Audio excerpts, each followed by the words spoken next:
Tuesday, kaka-deliver lang ng mga plastic sa Coke.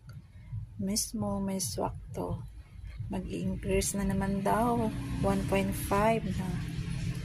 Coke, Sprite, and Royal. 12 pesos po daw ang dagdag. Sabi ng ahente. Magmahal na naman ng 1.5. Diyan sa inyo, nagmahal na ba sa lugar ninyo yung 1.5? At saka balita rin, magmahal na din yung increase na naman din yung 7 liter now tubig. Ganitong tubig 7 liter ito mag-i-increase na naman daw. Ewan ko kung magkano na naman ang increase. Tsaka itong 1.5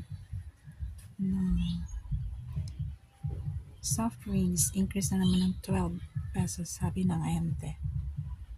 Kaya kung may budget tayong nakaipon dyan, i-purchase na natin guys, at least may tubo tayo kahit konti bago siya mag-increase.